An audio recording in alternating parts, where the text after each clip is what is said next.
Prime minister ಆಗಿ ದಾಖಲೆ ಅಂತ ಎಲ್ಲ ಕಡೆ ಬಿಂಬಿಸ್ತಾ ಇದ್ದಾರೆ. ಎಸ್, 12 ವರ್ಷದಲ್ಲಿ ಅವರು ಮಾಡಿರೋ ಭಾಳ ಸಾಧನೆಗಳ ಪಟ್ಟಿ ಇದೆ.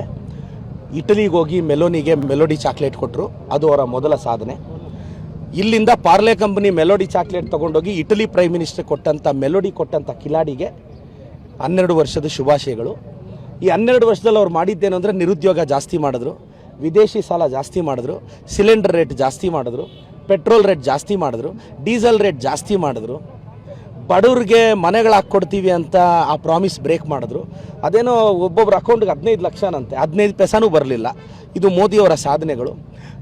ಈ ಮೋದಿ ಅಂಧಭಕ್ತ ಇದ್ದಾರೆ ಕೆಲವರು ಸೋಷಿಯಲ್ ಮೀಡಿಯಾದಲ್ಲಿ. ಅದು ಮೋದಿಯವರ ಅಂಧಭಕ್ತರಲ್ಲ, BJPಯ ಸೋಷಿಯಲ್ ಮೀಡಿಯಾದ 300-400 ಜನ ಅಂಧಭಕ್ತರು. ಅವ್ರಿಗೆ ಅಂಧಭಕ್ತಿಗೆ ಲಿಮಿಟೇ ಇಲ್ಲ. ನೋಡಿ, ಈ ದೇಶಕ್ಕೆ ಇಬ್ಬರು ಹಾನಿಕಾರಕ, ಈ ಅಂಧಭಕ್ತರು ದೇಶದ್ರೋಹಿಗಳು. ಈ ಮೋದಿಯವರ ಅಂಧಭಕ್ತರು ಈ 12 ವರ್ಷದಲ್ಲಿ ಏನು ಮಾಡಿದ್ರು ಅಂತ ನಾವಿಟ್ಟಿರೋ ಕಾಂಗ್ರೆಸ್ ಸರ್ಕಾರದಲ್ಲಿ ಇಟ್ಟಿರೋ ಹೆಸರುಗಳಿಗೆ ಹೆಸರು ಚೇಂಜ್ ಮಾಡಿದ್ದು ಬಿಟ್ಟರೆ ಇನ್ನೇನೂ ಮಾಡಿಲ್ಲ. ಮೋದಿಯವರು ಅದೇನೋ 400 ಪಾರ್ ಅಂದರು, 300 ಪಾರು ಆಗಲಿಲ್ಲ. ಸೊ ಮೋದಿಯವ್ರಿಗೆ ಇನ್ನೊಂದು 3 ವರ್ಷ ಇರ್ತಾರೇನೋ ಪ್ರೈಮ್ ಮಿನಿಸ್ಟರ್ ಆಗಿ, ಅದು ಗೊತ್ತಿಲ್ಲ. ಚಂದ್ರಬಾಬು ನಾಯ್ಡು ಅವ್ರು ಯಾವಾಗ ಕೋಪ ಮಾಡ್ಕೊತಾರೋ, ನಿತೀಶ್ ಕುಮಾರ್ ಅವ್ರು ಯಾವಾಗ ಕೋಪ ಮಾಡ್ಕೊತಾರೋ ಗೊತ್ತಿಲ್ಲ. 2029ಗೆ ಇಂಡಿಯಾ ಕೂಟ ಬರುತ್ತೆ, ರಾಹುಲ್ ಗಾಂಧಿ ಅವರು ಪ್ರಧಾನಿಗಳಾಗ್ತಾರೆ. ಮೋದಿಜಿಯವರೇ ಇನ್ನೊಂದು 3 ವರ್ಷ.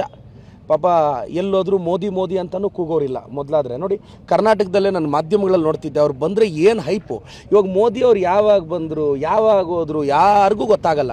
ನೀವು ಕವರೇಜ್ ಕೊಡೋದು ನಿಲ್ಲಿಸ್ಬಿಟ್ಟಿದ್ದೀರಾ. ಕವರೇಜ್ ಕೊಡಬೇಕು ಅಂದರೆ ಡೆವಲಪ್ ಆಗಿರಬೇಕಲ್ಲ.